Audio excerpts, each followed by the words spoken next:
Capítulo 17. Como usar a mente subconsciente para perdoar.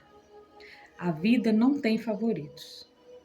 Deus é a vida, e o princípio da vida flui através de você neste momento, enquanto lê e pensa nessas palavras. Deus gosta de manifestar-se em você como harmonia, paz, beleza, alegria e prosperidade.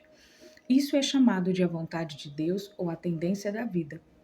Se você cria na mente resistente a passagem do fluxo de vida, esse bloqueio emocional semeia confusão no subconsciente e causa todos os tipos de condições negativas. Deus nada tem a ver com situações de infelicidade e caos no mundo. Elas são causadas pelo pensamento negativo e destrutivo da espécie humana.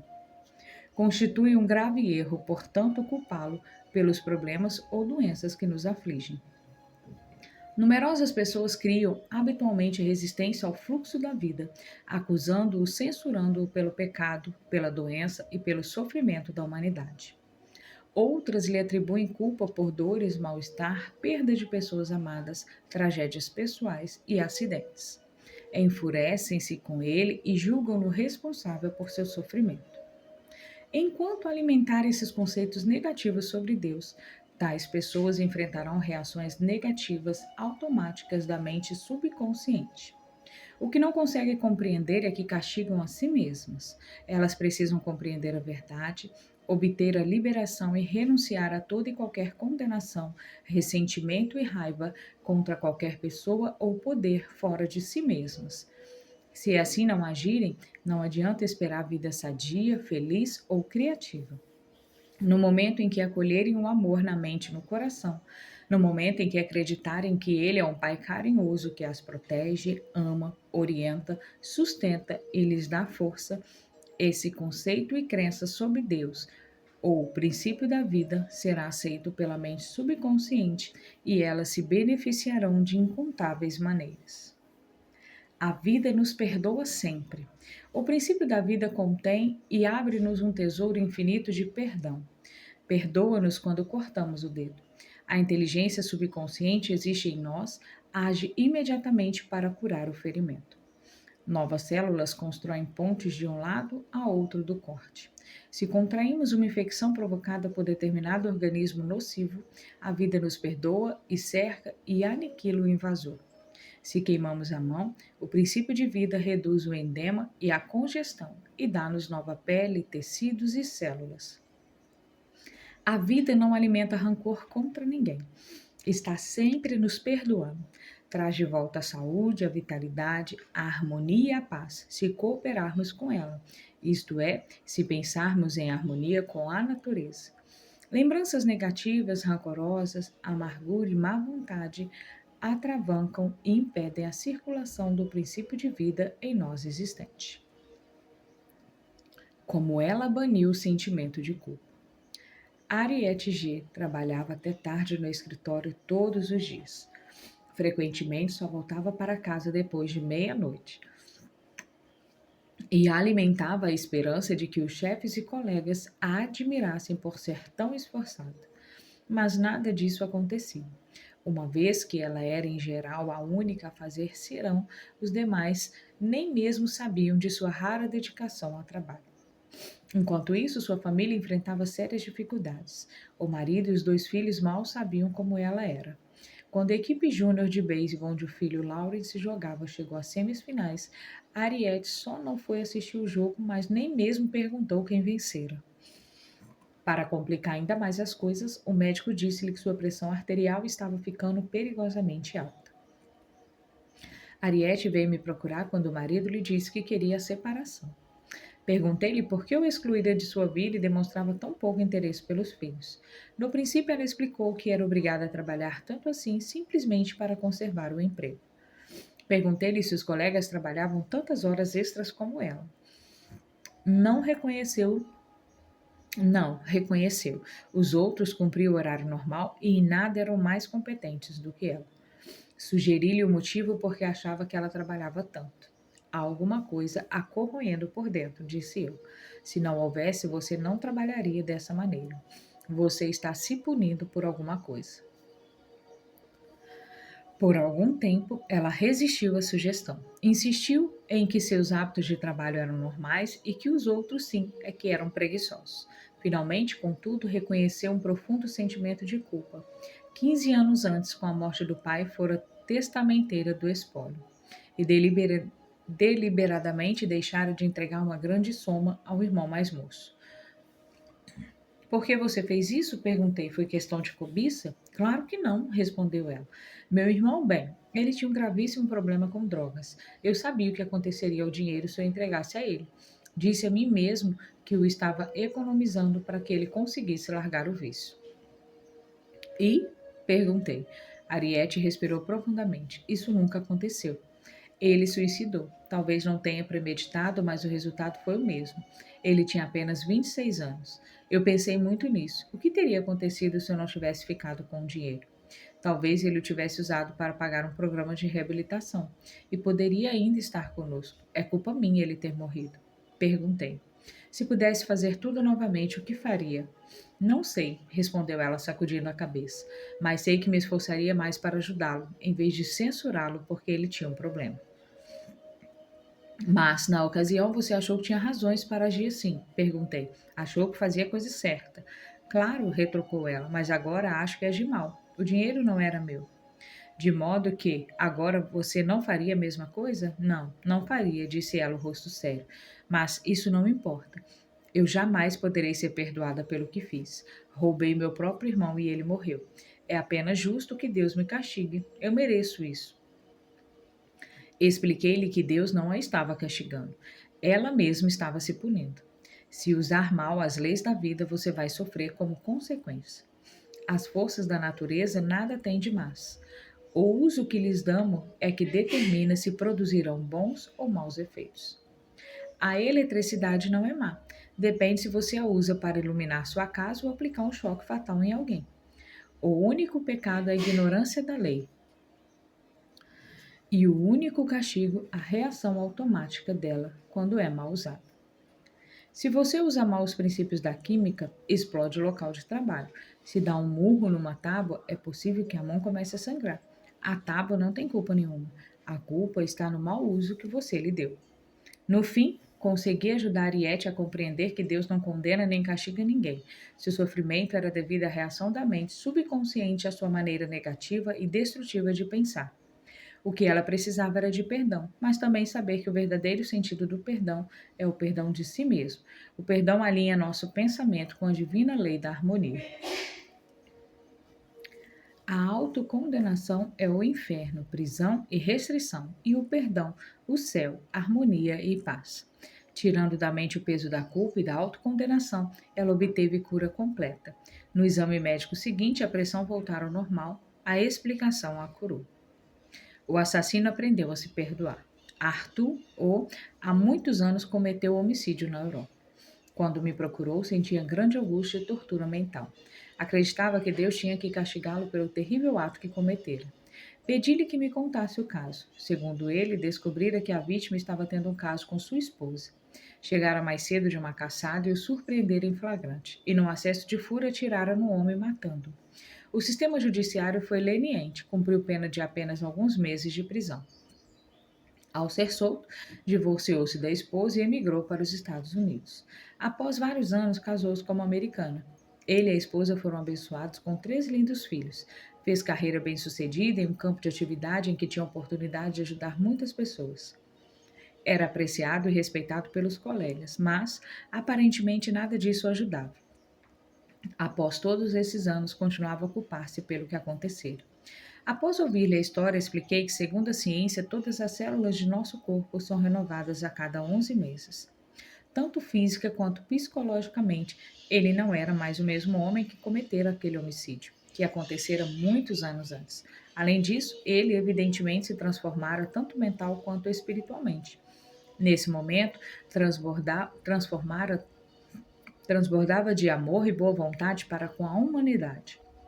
A pessoa que cometera aquele crime anos atrás estava morta, mental e espiritualmente. Recusando-se a perdoar, ele condenava o inocente. A explicação produziu um efeito profundo. Disse-me ele que se sentiu como se um grande peso tivesse sido retirado de sua mente e compreendeu pela primeira vez o sentido interno da verdade seguinte da Bíblia.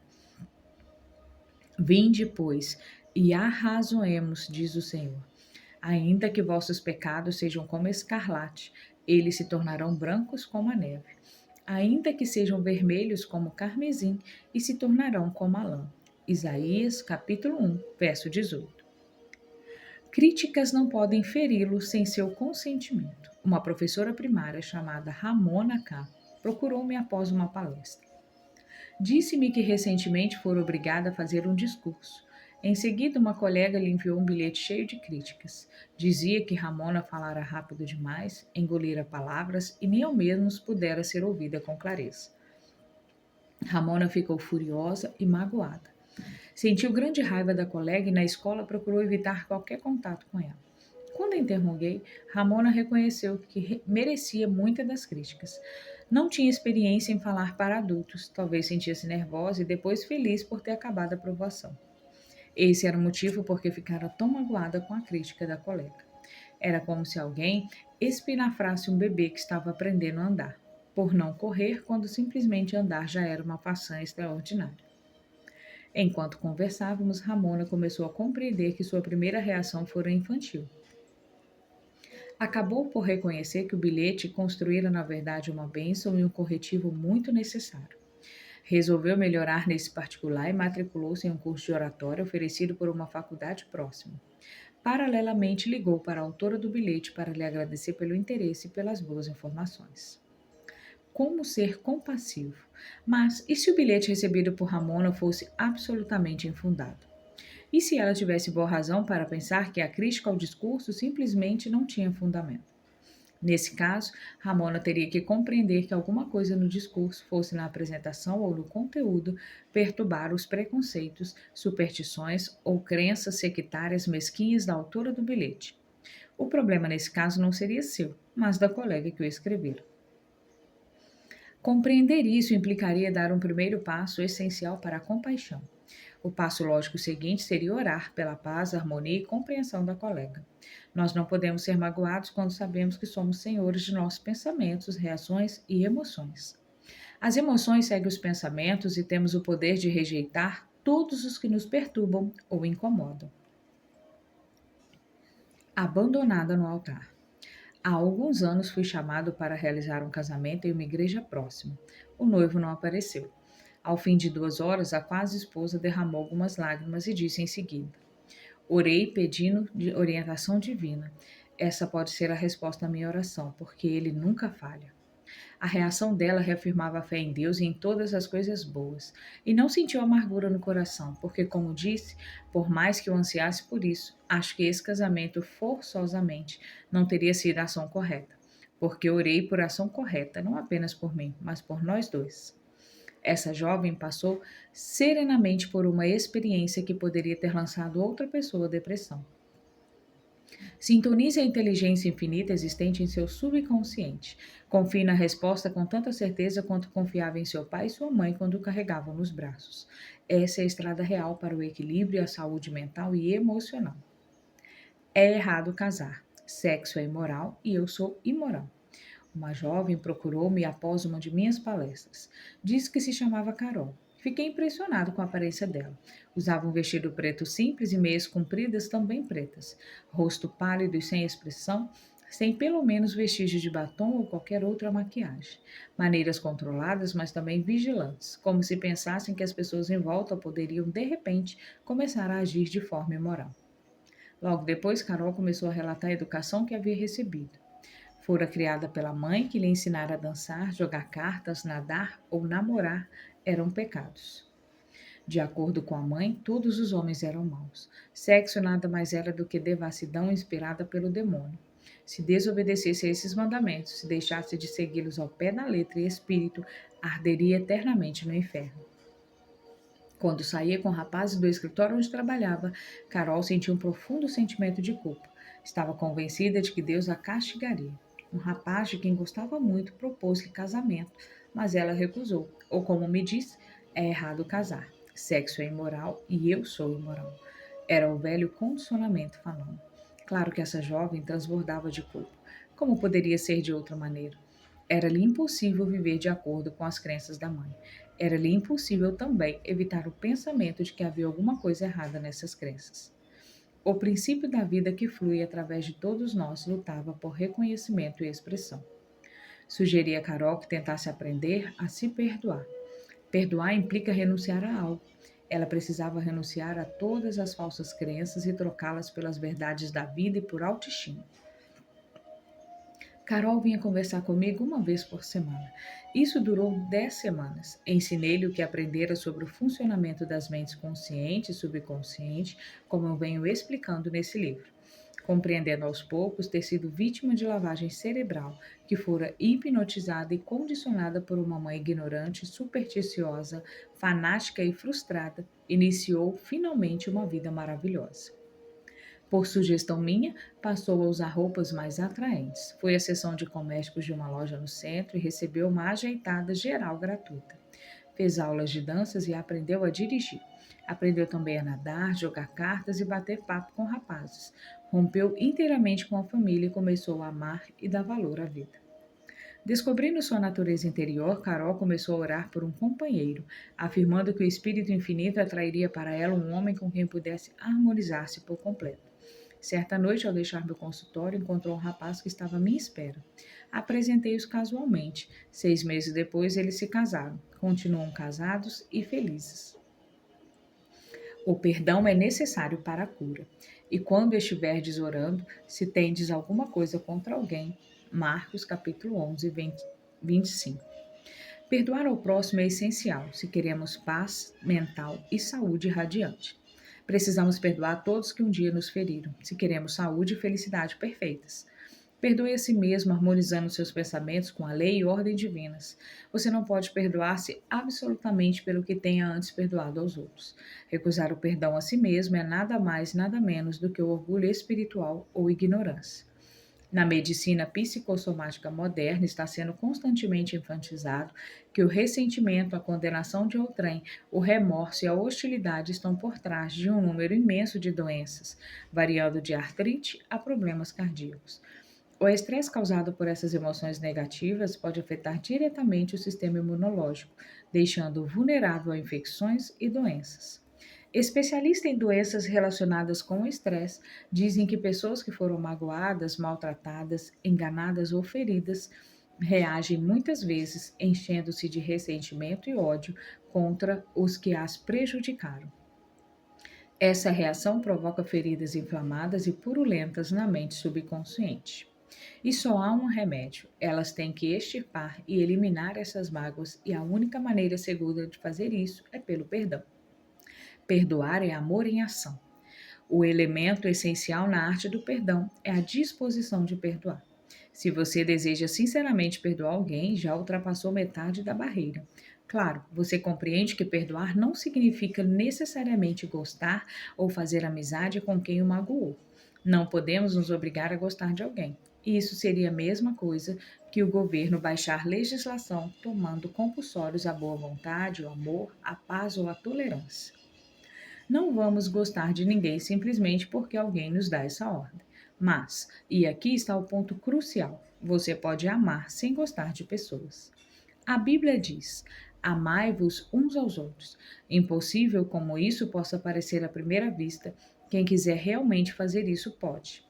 Amor significa que você deseja saúde, felicidade, paz, alegria e todas as bênçãos da vida a outra pessoa. Só há um requisito para isso: a sinceridade.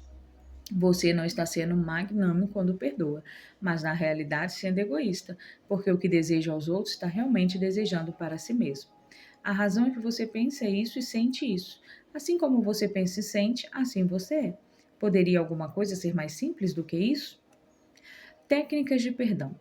Vejamos o método simples, mas eficaz para despertar em si mesmo o espírito de perdão. A técnica, se praticar, vai produzir maravilhas em sua vida. Tranquilize a mente, relaxe, solte-se, pense em Deus e no amor dele por você. E afirme o seguinte: total e livremente perdoa. Penso no nome de quem o ofendeu. Absolvo mental e espiritualmente.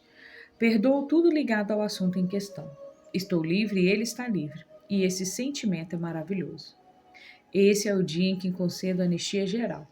Absolvo todos que já me feriram e desejo a todos saúde, felicidade, paz e todas as bênçãos da vida. Faço isso livre, alegre e amorosamente. Sempre que pensar na pessoa ou pessoas que me magoaram, direi: eu o perdoei e lhes desejo todas as bênçãos da vida. Estou livre e eles estão livres. É maravilhoso. O grande segredo do verdadeiro perdão é que logo que se perdoa alguém, não há necessidade de repetir a oração. Em qualquer ocasião em que a pessoa, o caos ou a afronta surgir em sua mente, deseje o bem ao culpado e diga que paz seja contigo. Faça isso tantas vezes quanto o pensamento lhe acudir. Você vai descobrir que após algum dia, o pensamento na pessoa ou na experiência voltará cada vez menos até desaparecer. O teste decisivo do perdão. Garimpeiros e joalheiros usam o chamado teste do ácido para saber se o metal é ouro mesmo ou imitação. Há também um teste do ácido decisivo para verificar se o perdão é sincero. Imagine que eu lhe diga alguma coisa maravilhosa sobre alguém que o enganou, roubou, prejudicou de alguma maneira. Se você começar a chiar de raiva ou ouvir as boas notícias sobre tal pessoa, as raízes do ódio continuarão em seu subconsciente fazendo o diabo com você. Suponhamos que você fez um tratamento dentário muito doloroso no ano passado e que neste momento me conta como foi. Se eu lhe perguntar se está sentindo alguma dor agora, você me olhará surpreso e dirá: claro que não. Lembro-me da dor, mas não a sinto mais. Aí está. Se realmente perdoou alguém, pode lembrar-se do incidente, porém não sentirá mais o ferrão ou a dor que ele provocou. Este é o teste do ácido do perdão. Você tem que passar nele psicológica e espiritualmente. De outra maneira, está simplesmente enganando a si mesmo. Não está de modo algum praticando a verdadeira arte do perdão. Quem tudo compreende, tudo perdoa. Uma vez compreenda a lei criadora da própria mente, você deixa de culpar pessoas e situações e torna-lhe a vida difícil ou insatisfatória. Reconhece que seus próprios pensamentos e sentimentos é que criam o destino. Além disso, sabe que fatores externos não causam nem condicionam sua vida e suas experiências.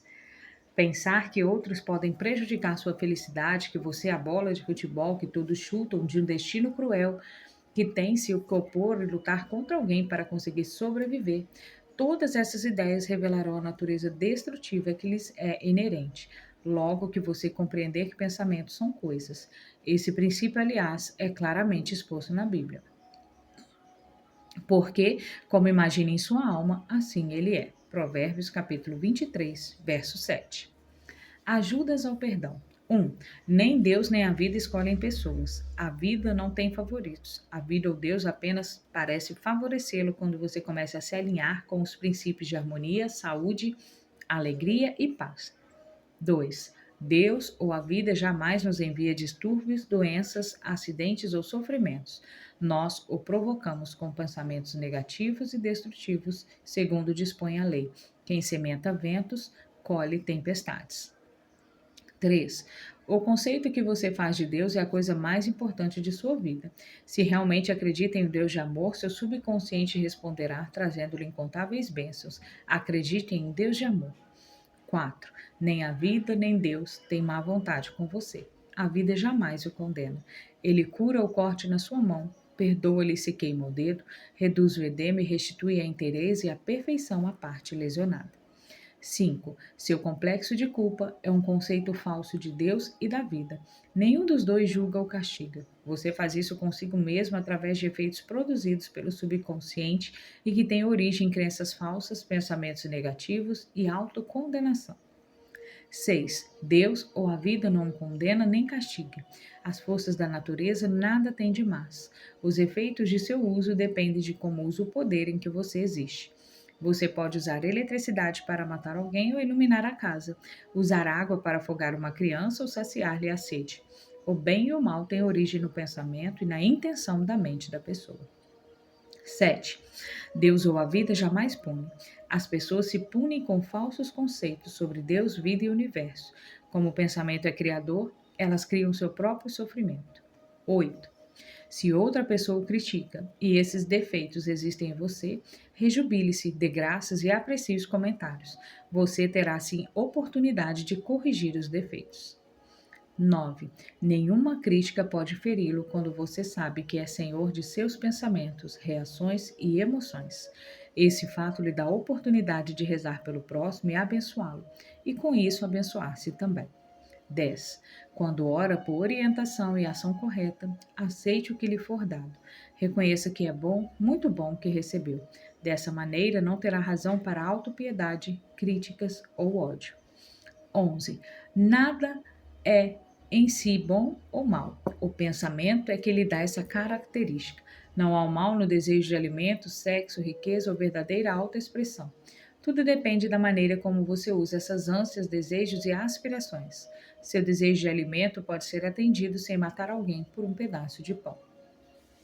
12. Ressentimento, ódio, má vontade e hostilidade estão por trás de um número enorme de doenças. Perdoe a si mesmo e a todos, doando amor, vida e boa vontade a todos os que o magoaram. Continue a agir assim, até que possa reencontrá-los em sua mente e saber que está em paz com eles. 13. Perdoar é doar alguma coisa. Dê amor, paz, alegria, sabedoria e todas as bênçãos da vida, até que não exista mais nenhum ferrão em sua mente. Este é o teste do ácido do perdão. 14. Se alguém o magoou, mentiu sobre você, o caluniou e disse a seu respeito todo tipo de coisas más. Seus pensamentos sobre essa pessoa são negativos? Se são, você não a perdoou. As raízes do ódio continuam em sua mente subconsciente, criando-lhe todos os tipos de problemas. A única maneira de fazer murchar essas raízes é regando-as com amor. Deseja a essa pessoa todas as bênçãos da vida. Esse é o significado de perdoar até 70 vezes 7.